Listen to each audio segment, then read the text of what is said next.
profundizar las palabras poderosas y reconfortantes del Salmo 77. Dice la palabra que es un salmo de Asaf.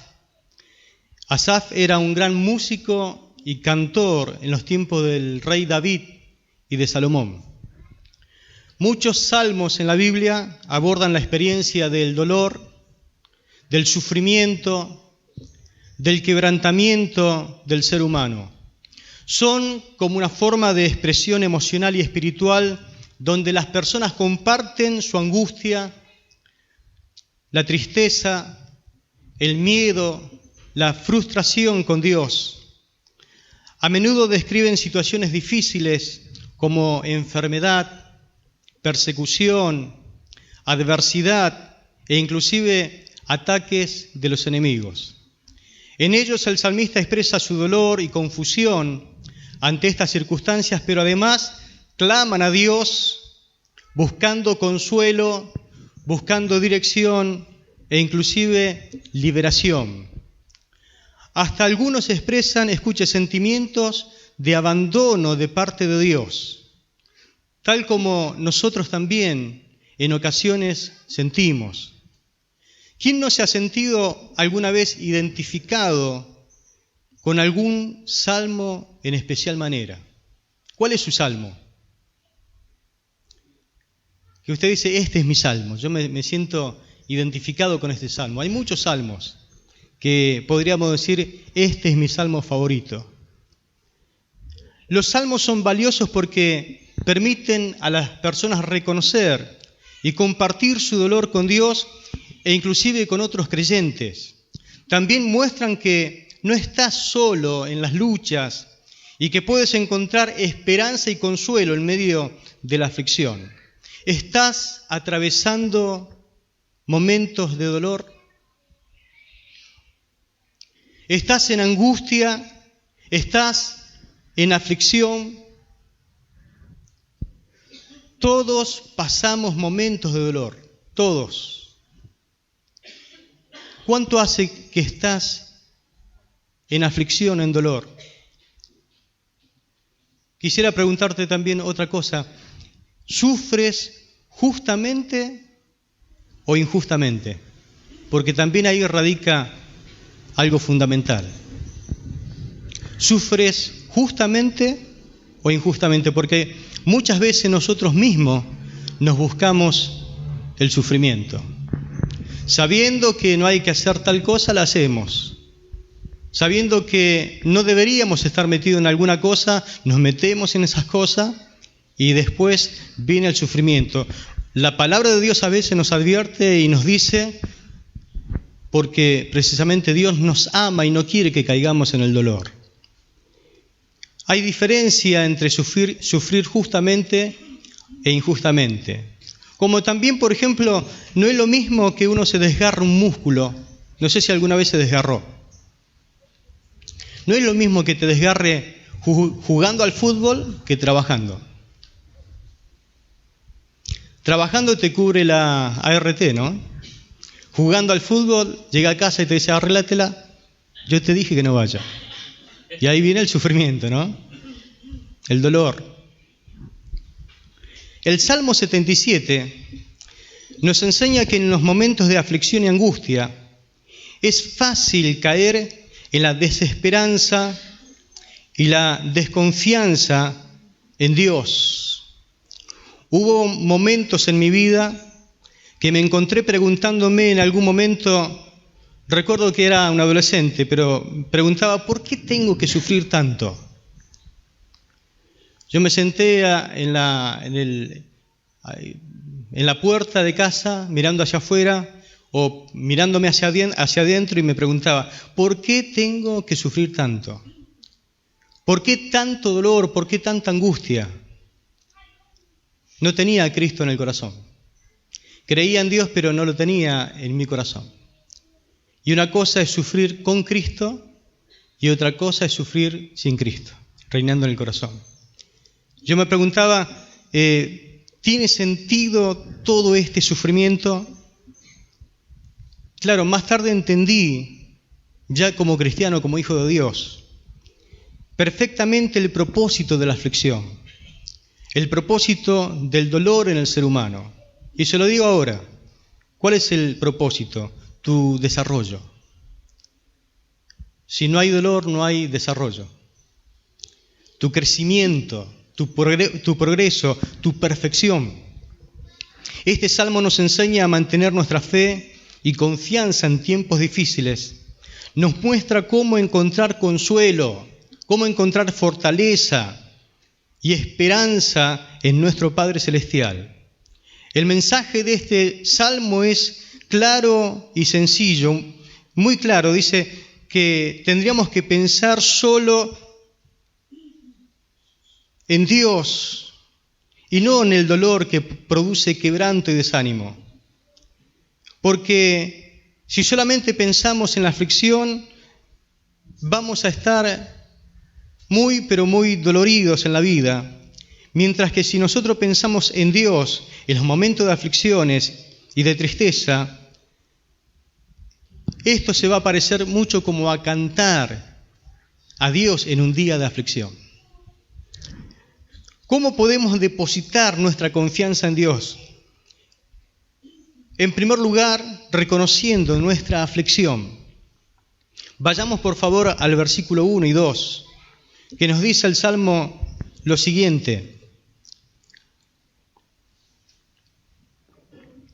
Con mi voz clamé a Dios clamé y Él me escuchará. Al Señor busqué en el día de mi angustia, alzaba a Él mis manos de noche sin descanso. Mi alma rehusaba consuelo. El salmista comienza el Salmo 77 expresando su angustia y su clamor a Dios. Los días de angustia, mis hermanos, que a todos nos van a llegar, si no es que usted está en angustia, deben ser días de oración. En los días de angustia, especialmente cuando Dios parece apartado de nosotros, debemos buscarlo. Y debemos buscarlo hasta encontrarlo. En el día de la angustia, el salmista no buscó distraerse en un shopping. Tampoco buscó recrearse para librarse de su angustia, sino que buscó a Dios, buscó su favor, buscó su gracia. Aquellos que están en angustia no deben buscar eliminar la angustia con alcohol o con drogas o con risas, sino orar para que se vaya y orar hasta que desaparezca. Inclusive en momentos así, como el salmista describe, rechazamos el consuelo. Pero ¿qué clase de consuelo es el que nosotros rechazamos? Precisamente el consejo frío, el consuelo liviano, el superficial, el de cliché, que nos dicen frases armadas y repetidas, los consejos dados a las ligeras. Rechazamos, como Jacob rechazó el consuelo de los suyos cuando le informaron acerca de la muerte de su hijo muy amado llamado José. Toda su familia, dice Génesis 37-35, trató en vano de consolarlo. Pero él decía, no dejaré de llorar hasta que muera y me reúna con mi hijo. Y seguía llorando. Hay momentos que nos encontramos así como Jacob. Rechazamos todo el consuelo que se nos quiere dar. Pero sé también que a veces rechazamos el buen consejo como un enfermo que se aleja de la comida nutritiva que a veces nos preparan. Vieron que cuando uno está enfermo te dice, come que esto te va a hacer bien. Pero cuando uno está enfermo parece que no quiere saber nada. Alguien dijo, es imposible consolar a quienes se niegan a ser consolados. ¿Trató de ayudar alguna vez a algún animal herido?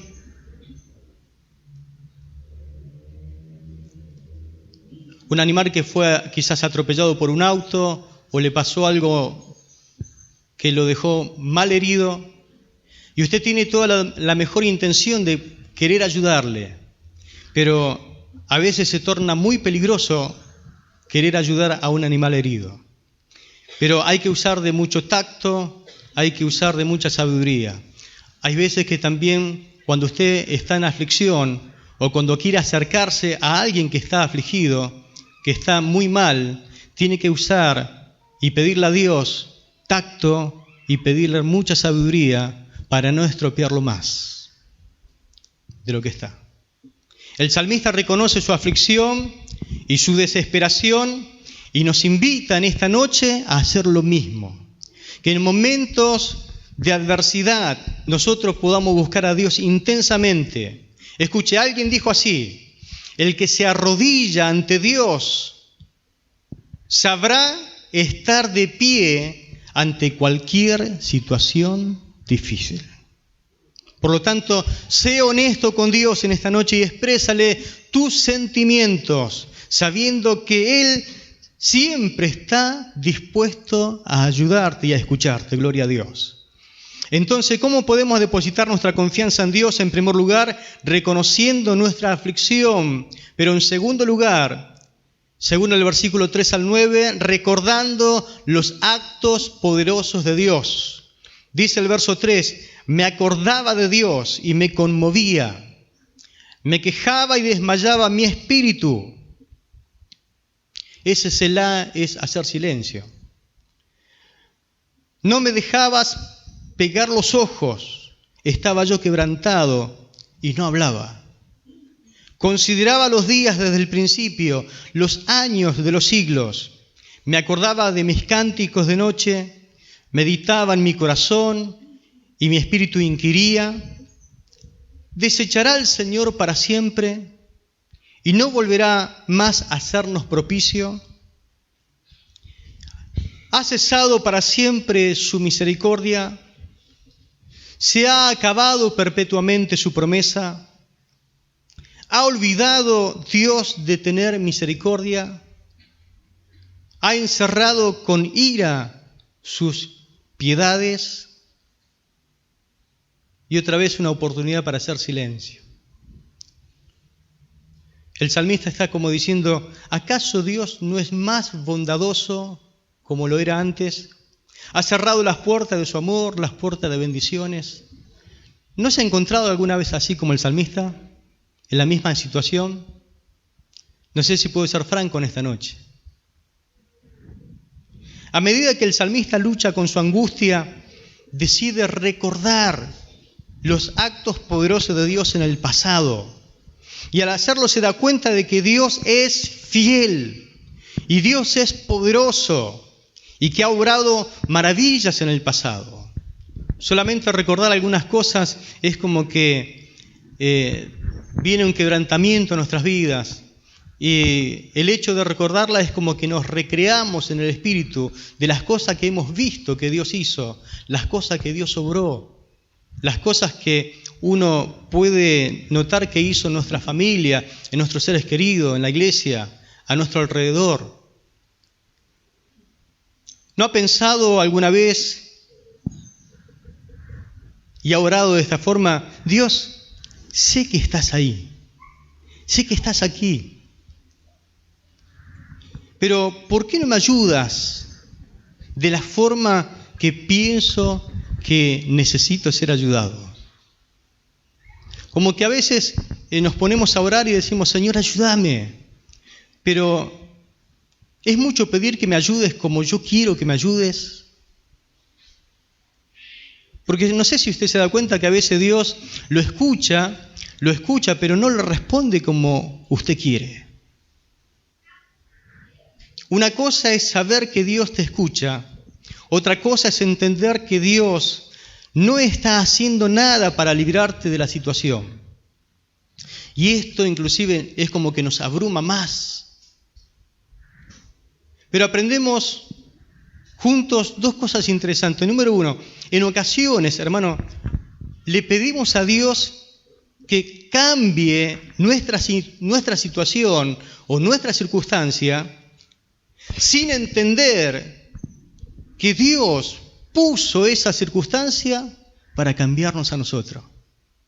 Es decir, que por algo Dios no la cambia a la circunstancia o a la situación. No te hace caso porque Dios dice, al contrario, quiero que estés enredado en esto porque esto estoy utilizando para cambiarte. Y lo segundo, que en ocasiones le pedimos a Dios que cambie nuestras circunstancias en lugar de encontrar la lección que Él nos quiere enseñar a través de ella. Porque indudablemente Dios tiene algo para enseñarnos cuando nos hace pasar por lo que nos hace pasar. Creo que es muy parecido a lo que experimentó el apóstol Pablo. Si usted me quiere acompañar en el pasaje, es 2 Corintios capítulo 12, versículos 6 al 10. Escuche, 2 Corintios capítulo 12, versos 6 a 10. Acá vamos a encontrar a un hombre que le pedía a Dios algo y no se lo daba. Claro que hablar bien de mí no sería una locura, dice el apóstol Pablo, 2 Corintios 12, 6. Porque estaría diciendo la verdad.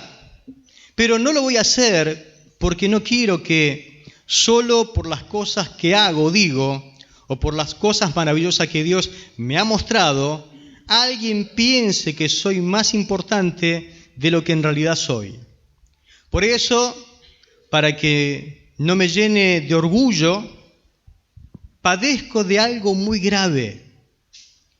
Es como si Satanás me clavara una espina en el cuerpo para hacerme sufrir. 3 veces le he pedido a Dios que me quite este sufrimiento. La versión Valera 60 dice este aguijón, ¿no? Pero Dios no me ha contestado. Mi gracia es todo lo que necesita, me dijo. Mi poder se muestra mejor en la debilidad. Por eso prefiero sentirme orgulloso de mi debilidad, para que el poder de Cristo se muestre en mí. Me alegro de ser débil, de ser insultado y perseguido y de tener necesidades y dificultades por ser fiel a Cristo. Pues lo que me hace fuerte es reconocer que soy débil. Amén.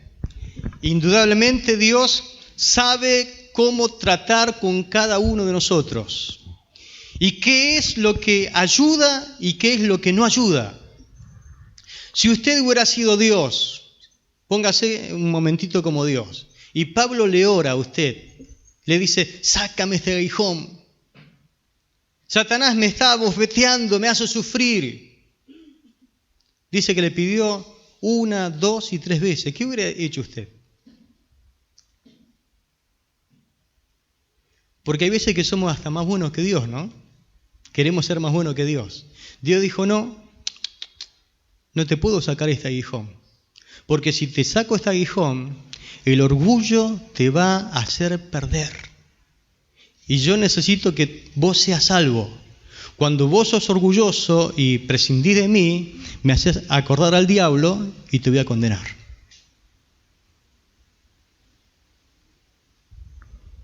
Al principio el apóstol sufrió la frustración de una oración sin respuesta y luego se sintió desafiado por la oración respondida, pero una oración que no estaba de acuerdo a su expectativa, ¿no? Vemos que el Señor entonces te fortalece donde eres más débil y te debilita donde eres demasiado fuerte, porque puede conducirte al orgullo. Este es el tipo de lucha que Dios tiene con aquellos que están más avanzados en su relación personal. La profundidad y la complejidad de esta lucha es digna de meditación. Por eso en algún momento el salmista le pone Selah, que dice, cierre la boca, haga silencio y medite, porque esto es profundo. Recordar te brinda consuelo mi hermano, y te renueva la esperanza. ¿Puedes recordar los momentos donde Dios te llevó victoriosamente a través de situaciones difíciles? ¿Podés recordar? ¿Está vivo ese recuerdo todavía? Donde parecía que caminabas de la mano de Dios y que Él te daba victoria a cada paso que daba. Recuerda cómo te buscó hasta encontrarte, en algún momento te cargó sobre sus hombros, te perdonó, te limpió, te llenó de amor, te consoló, te protegió, te alimentó, te hizo crecer y hasta en algún momento te utilizó grandemente. Ese Dios sigue siendo el mismo hoy. Jesucristo es el mismo ayer, hoy y por los siglos, dice la palabra. Las circunstancias, hermanos, pueden cambiar, pero Dios nunca cambia. Uno de sus atributos dice que Dios es inmutable. Dios jamás cambia. Gloria al Señor. Entonces, ¿cómo podemos depositar nuestra confianza en Dios? En primer lugar, reconociendo nuestra aflicción. En segundo lugar, recordando el obrar poderoso de Dios en nuestras vidas. Y en tercer lugar, confiando en la fidelidad de Dios. Vayamos al verso 10. Dije, enfermedad mía es esta. Traeré pues a la memoria los años de la diestra del Altísimo. Una versión dice así, cuando dice enfermedad mía es esta, ¿no le llama la atención? Enfermedad mía es esta. Dice, y yo mismo me contesto, qué doloroso es darse cuenta de que Dios ya no es el mismo, que ya no nos trata como antes.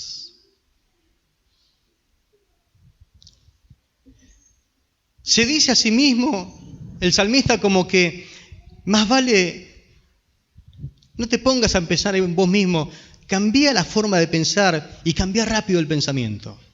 Por eso el verso 11 dice, me acordaré. Es como que en algún momento se victimiza él, pero ahora dice el verso 11, me acordaré de las obras de Jab. Sí, haré yo memoria de tus maravillas antiguas. Verso 12, meditaré en todas tus obras y hablaré de tus hechos. Oh Dios, que haces maravilla, hiciste notorio en los pueblos tu poder y con tu brazo redimiste a tu pueblo, a los hijos de Jacob y de José. En medio de la angustia, el salmista, hermano, decide confiar en la fidelidad de Dios, aunque no entiende por qué está pasando esa terrible aflicción. Sabe que Dios es digno de confianza y que realmente Él siempre tiene un propósito en todo. El salmista admite honestamente que existe una brecha entre lo que él cree y en lo que él ahora está sintiendo.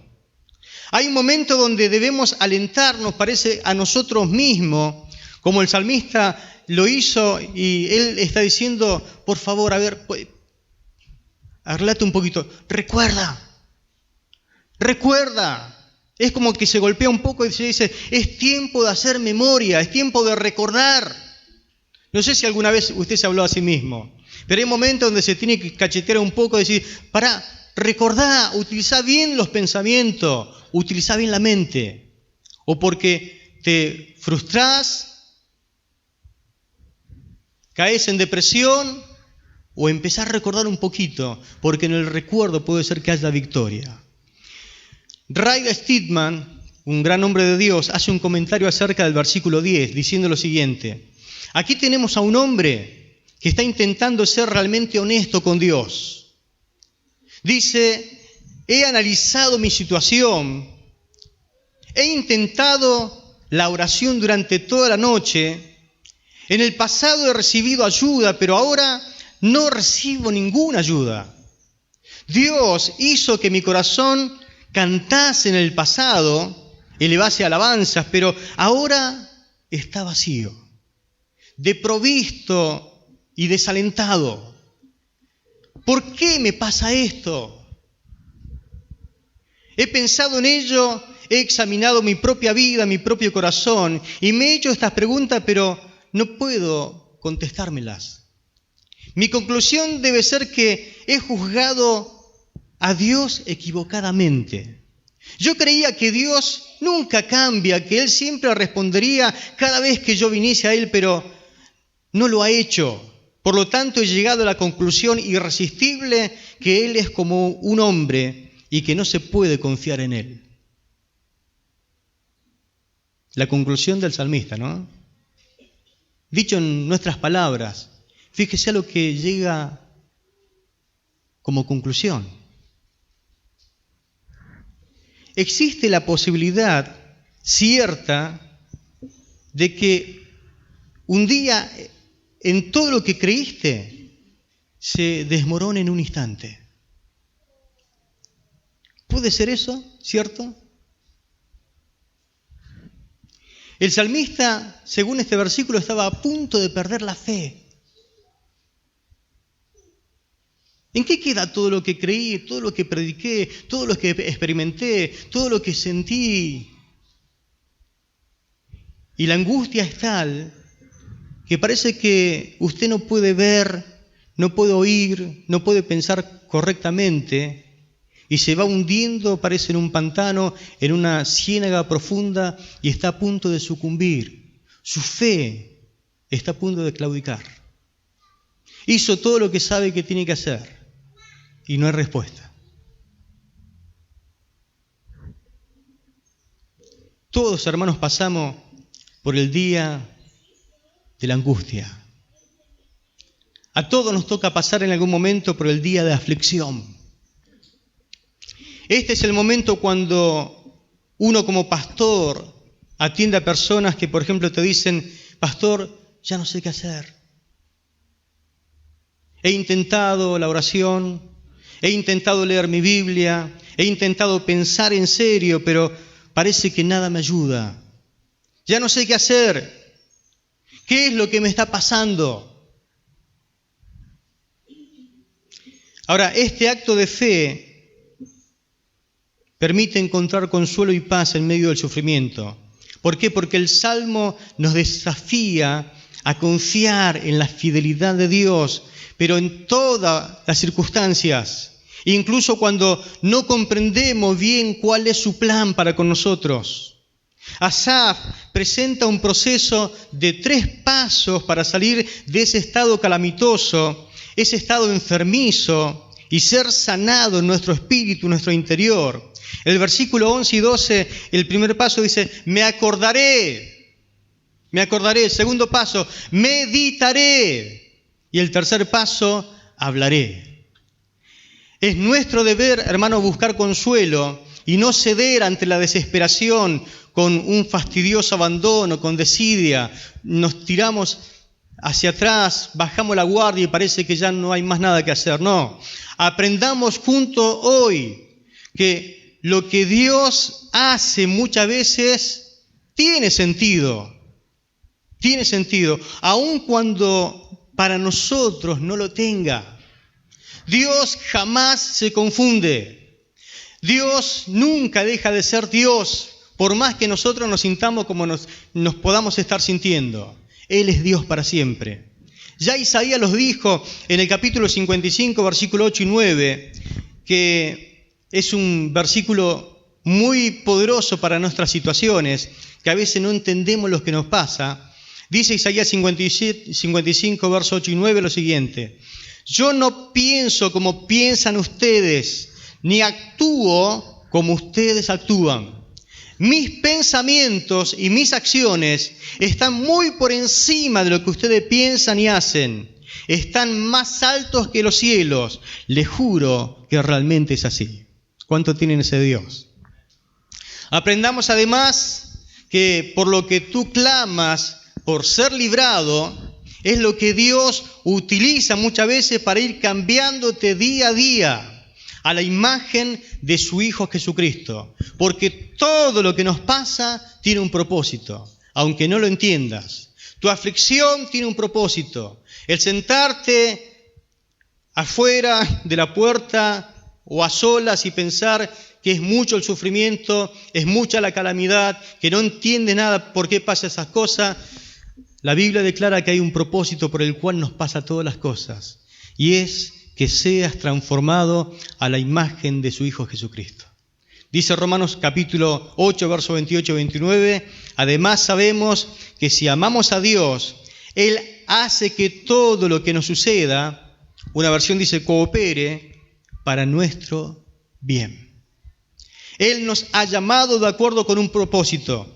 A quienes Dios conoció de antemano, los destinó desde un principio para que sean semejantes a su Hijo Jesucristo. Amén. Así que por eso te hace crecer con amor, utiliza eso para hacerte crecer en gozo, en paz, en paciencia, hacerte más bueno, hacerte más fiel. La victoria más grande en nuestra aflicción, cuando nos suceden cosas inesperadas, es llegar a preguntarnos, ¿qué haría Jesús en mi lugar? ¿Cómo actuaría Él? Y ahí es cuando cambias tu voz, cambias tu actitud, cambias tu proceder, porque vas avanzando. Dios te va cambiando. Ya es tiempo de levantarte en fe y anunciar a otros de dónde Dios te sacó, porque la solución dice que es razonar, meditar y hablar. Bueno, habla. No es tiempo de callar, es momento de hablar, de anunciar a otros de dónde Dios te sacó, cómo hizo para rescatarte. Y cuando anuncies esas cosas, la fe volverá a vivir. Te vas a volver a reactivar. Vas a comenzar a experimentar lo que antes sentías, al Dios que antes tenías y que te iba guiando. De dónde Dios te sacó, cómo hizo para rescatarte. Y además que estás seguro que Dios seguirá obrando más que nunca a tu alrededor porque Él no ha cambiado, aunque hayan cambiado algunas cosas. Entonces ya hemos respondido al interrogante cómo podemos depositar nuestra confianza en Dios. Dijimos en primer lugar reconociendo nuestra aflicción, en segundo lugar recordando el obrar poderoso de Dios, en tercer lugar en la fidelidad de Dios y en último lugar, versículos 16 al 20, orando con una esperanza renovada. Note que el salmista le pone mente y sentimientos al agua, al mar rojo. Habla de ellas como dotándolas de la plenitud de los sentidos, inclusive le pone como vista o que escucha. Mire lo que dice, te vieron las aguas. El agua no ve, pero poéticamente en una canción podemos decir que el agua ve. Te vieron las aguas, oh Dios. Las aguas te vieron y temieron. Los abismos también se estremecieron. Las nubes echaron inundaciones de aguas. Tronaron los cielos y discurrieron tus rayos. La voz de tu trueno estaba en el torbellino. Tus relámpagos alumbraron el mundo. Se estremeció y tembló la tierra. No sé si usted se espanta y se llena de temor con los rayos, con los relámpagos. ¿Le tiene miedo a la tormenta? Cuando empieza a soplar el viento, cuando vienen esas nubes negras, ¿qué hace usted? A ver, a cerrar todas las ventanas, cerrar la puerta, el perro adentro. ¿Qué hace usted cuando vienen los relámpagos, las centellas? Yo tenía un compañero del colegio bíblico que en realidad creíamos que estaba loco. Pero bueno, cada loco con su tema, ¿no? En un tiempo, bueno, el año ese 86 fue un año de mucha tormenta. Hay un periodo donde hay algunas tormentas muy fuertes, creo que es octubre. Y de repente el cielo se oscureció y empezó a haber relámpagos, centellas por todas partes. Era un espectáculo y claro, todas las chicas del colegio bíblico a cerrar las ventanas, a cerrar las puertas. Y este muchacho salió afuera y decía, ¡Dios! decía. ¡Qué bárbaro! ¡Hacelo de vuelta, ve a ver! ¡Fua! Y veía los rayos. ¡Gloria a Dios! Y gritaba. Era un espectáculo verlo. Levantando las dos manos y decía, ¡Dios! ¡Grande, Dios! ¡Grande! Se maravillaba por los rayos, las centellas. Lo veía ahí, ¿no? Dice en la Biblia que Dios da la orden para ver dónde cae el rayo, inclusive. Y el rayo no iba sobre él, ¿no? En el mar, dice el verso 19, fue tu camino, y tus sendas en las muchas aguas, y tus pisadas no fueron conocidas. Condujiste a tu pueblo como ovejas, por mano de Moisés y de Aarón. El Salmo, mi hermano, termina con una oración y una renovación de esperanza.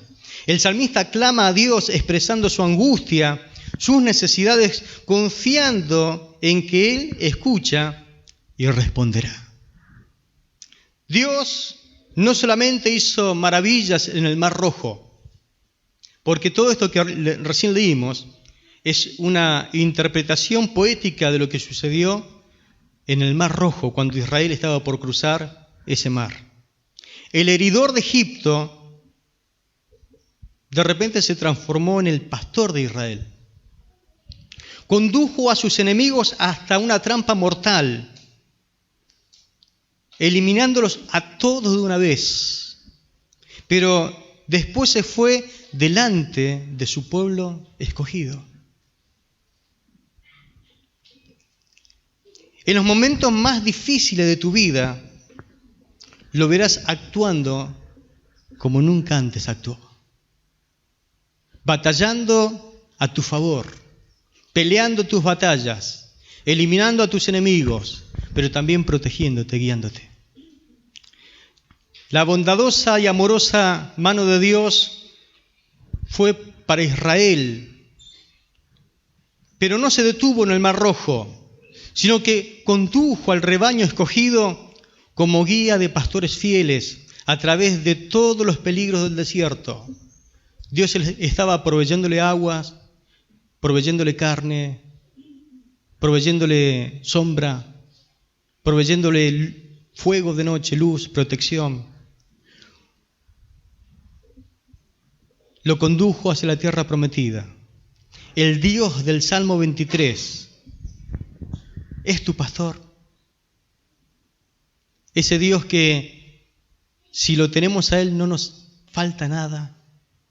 Que nos hace descansar en agua refrescante junto a un manantial de agua, nos da de comer en verdes pastos. Que si pasamos por momentos y jornadas de aprieto, como dice, en sombra de valle y de muerte, su vara y su cayado nos infundirán aliento. ¿Tenés a ese Dios como tu pastor, como tu guía, como aquel que te dirige, aquel que te alimenta, aquel que te protege? Si no lo tenés, esta es una hermosa noche para decirle, Señor, de hoy en más quiero que tú seas mi pastor, que me cuides, te necesito. Este Dios poderoso tiene el corazón tierno de un pastor. Conduce a su pueblo como un rebaño, no a toda marcha, sino llevando los corderos en su seno, guiando gentilmente a aquellas que tienen crías. Más poderoso que el más poderoso, pero más manso que el más manso. Y en su guía siempre utiliza a hombres temerosos y santos para conducirte en medio del desierto. Utilizó a Moisés y a Aarón para poder ayudarle a ese pueblo. Renueva hoy tu esperanza en el poder y la bondad de Dios. Que esta actitud de oración y esperanza del salmista te inspire a acercarte a Dios en tiempos de aflicción y deposites todas tus cargas en sus manos. Querida iglesia, el Salmo 77 es un recordatorio poderoso de que podemos confiar en Dios en tiempos de aflicción. Nos enseña a reconocer nuestra angustia, recordar los actos poderosos de Dios en el pasado, confiar en su fidelidad y renovar nuestra esperanza a través de la oración. Recuerden que Dios está siempre cerca, dispuesto a escuchar nuestras peticiones y a brindarnos consuelo y esperanza en medio de nuestras pruebas. Deposita hoy tu total confianza en Dios en tu tiempo de aflicción. Oremos al Señor. Padre, te damos gracias en esta noche. Gracias por esta palabra, Señor, que alimenta nuestro espíritu. Porque también no dudo de que pasaremos, quizás muchos están pasando hoy, el mayor tiempo de aflicción de su vida. Jamás pensaron estar metido en esa situación, en esos problemas, quizás por errores propios o porque tú mismo estás dando el aval para que estén siendo probados. Pero Señor, en nuestras pruebas, en nuestra aflicción, no queremos desesperarnos, no queremos perder la fe, no queremos perder la confianza en tu palabra. Pero Señor, al no tener respuestas inmediatas nos abrumamos, decaemos, nos deprimimos. Pero ayúdanos en esta noche a que la mente la utilicemos como corresponde, que podamos usar el poder de recordar.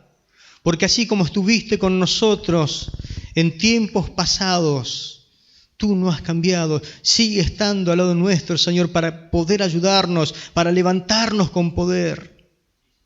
Señor, ten piedad y misericordia. Y así como un día le diste regocijo y alegría a nuestra alma, vuelve a darnos vida, Señor. Sopla, Señor, con tu Espíritu Santo y los que estén muertos vivirán. El que cree en ti, Señor, como dice la Escritura, aunque esté muerto, vivirá. Si en esta noche, Señor, hubiera alguien que está muerto espiritualmente, que pueda volver en sí, Señor. Que tu brazo misericordioso, tu mano de gracia, le vuelva a rescatar, le vuelva a dar vida, porque nada es imposible para ti, Señor. Vuelve en amistad con Dios y tendrás paz. Esa paz que tanto está buscando en uno y otro lado, pero jamás la vas a poder conseguir lejos de Dios. Inunda con tu paz. Arrepiéntete. Confiesa tu pecado a Dios. Dile, Señor, aquí estoy. Ya no doy más. Vuelve en amistad con Él. Los brazos del Señor se abrirán para abrazarte y recibirte una vez más, porque Dios es bueno y para siempre es su misericordia. Ahora vuelve a Él. Vuelve a Él. Deja de huir. Vuelve a Él con todo tu corazón y vivirás. Vivirás. Bendito es tu nombre, Señor. En la aflicción que podamos buscarte a ti. Búscalo hasta que lo encuentres. Búscalo de todo corazón y lo encontrarás, lo hallarás, porque Él es encontrado a aquellos que le buscan de verdad, que lo hacen de todo corazón. Bendito es tu nombre para siempre, Señor. Toca, Señor, los corazones que se abren en esta hora. Que el regocijo, que la alegría que proviene de ti, Señor, los envuelva en esta noche, en el poderoso nombre de Jesús. Gloria a tu nombre, Señor. Gloria a tu nombre, Jesús. Quiero darte esa oportunidad, si quieres volver a Él. Allí donde está, decirle, Señor, tú sabes cuánto te necesito. Me arrepiento, Señor, de estar lejos de ti. Recíbeme como un hijo. Vuelvo a ti con todo mi corazón. Lava mi corazón con tu preciosa sangre. Límpiame de mi pecado, Señor. Hazme sentir nuevamente tu Espíritu Santo. Te necesito, Dios. Te necesito, Señor. Gloria a Dios. Gloria a Dios. Oremos. Padre, te damos gracias en esta noche. Eleve su oración de gratitud. Dile gracias, Señor. Gracias, Señor. Gracias, Señor. Gloria a tu nombre, Jesús. Gloria a tu nombre, Señor. Lléname de ese gozo que hay en el cielo, que existe, Señor, en tu presencia, cuando alguien que está perdido vuelve, Señor, a ti. El gozo más grande que existe sobre esta tierra, cuando un pecador se arrepiente, Señor. Gloria a tu nombre, Señor. Te exaltamos, Dios de gloria y de poder. Te damos muchas gracias por tu palabra, Señor, que es viva, es real y permanece para siempre. Gracias en el nombre de Jesús.